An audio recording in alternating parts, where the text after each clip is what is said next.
Unafahamu nini kitatokea endapo ukila ndizi 2 kwa siku? Siku zote chakula ni ladha, lakini kuhusu ndizi hii ni ya kuvutia na kushangaza. Je, wajua kuwa ndizi huleta faida kwa afya yako? Kula ndizi 2 tu kwa siku kunaweza kubadilisha muonekano wako kwa mwezi mzima. Usikose bonasi yetu ndogo itakayokusaidia uonekane mrembo na kila wakati bila kupoteza muda na pesa. Namba 1, ndizi zinapunguza uzito wa mwili. Ndizi zina fiber au nyuzi nyingi ambazo humfanya mtu akose hamu ya kula. Vile vile ndizi zina aina ya wanga ambayo inapunguza hamu ya kula na kupelekea uzito kupungua. Pia inapunguza kiwango cha sukari kwenye damu na kuongeza kiwango cha insulin mwilini. Japokuwa kupungua uzito ni mojawapo ya mabadiliko ya mwili ambayo yanasaidia kuzuia shinikizo la damu mwilini. Namba 2, inakukinga na shinikizo la damu. Wastani wa chakula katika tamaduni zetu nyingi hutoa sodium nyingi na potassium kidogo sana, ila ndizi zina sodium kidogo sana lakini potassium ni nyingi ambayo ni nzuri kwa afya ya moyo wako. Kula ndizi 2 tu kwa siku kunaweza kupunguza shinikizo la damu na kupunguza hatari ya magonjwa ya moyo. Pia kuongeza ndizi kwenye mlo wako hupunguza hatari ya kifo kutokana na kiharusi kwa 40%. Namba 3, ndizi inapunguza stress.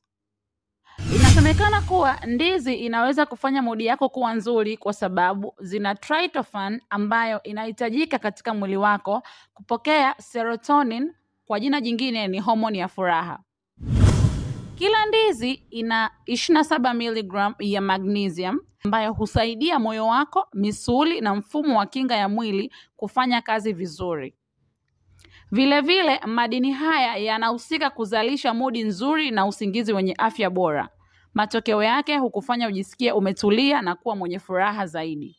Namba 4, ndizi inadhibiti upungufu wa damu mwilini. Upungufu wa damu husababisha uchovu na kukosa pumzi. Haya ni matokeo ya kupungua kwa chembechembe nyekundu za damu na kiwango kidogo cha hemoglobin kwenye damu.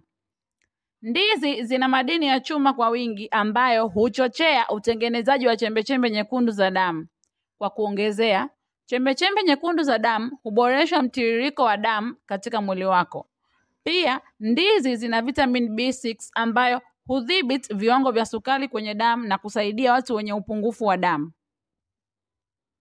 Namba 5, chakula kusagika vizuri. Ndizi humeng'enywa kwa urahisi na hazichubui njia ya utumbo.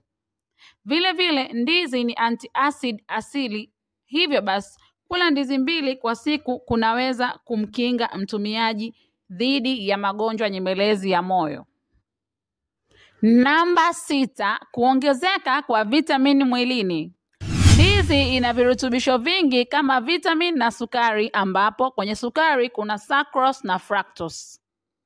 Kwa wastani ndizi moja ina kiasi cha 20% ya mahitaji yako ya kila siku ya vitamin B6. Hii husaidia mwili wako kuzalisha insulin, hemoglobin na amino acid ambazo zinahitajika kwa ajili ya kutengenezea seli imara.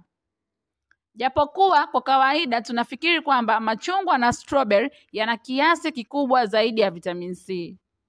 Ndizi ina 15% ya kawaida yetu ya kila siku. Pia vitamin C ni muhimu kwa sababu husaidia kuweka mishipa ya damu yenye afya bora na kupunguza collagen. Namba 7, ndizi huongeza kiwango cha nishati mwilini. Potassium iliyomo kwenye ndizi hulinda misuli dhidi ya tumbo na wanga hukupa nishati ya kutosha kustahimili mazoezi mazito.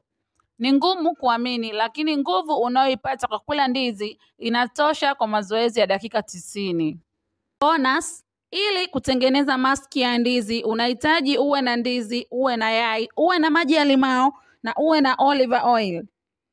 Changanya ndizi pamoja na yai na limao, kisha weka matone kidogo ya olive oil kwenye mchanganyiko wako. Halafu uweke kwenye kikopo, kisha anza kupaka usoni. Maski hiyo itakusaidia kuondoa uchovu sugu na kuipa ngozi nuru na kuifanya ngozi kuwa yenye muonekano mpya na wenye afya bora. Asante kwa kuwa nami mwanzo mpaka mwisho. Kama ni mara yako ya kwanza kuingia katika chaneli yetu, usisahau kusubscribe, kushare na kucomment ili watu waendelee kunufaika kupitia wewe.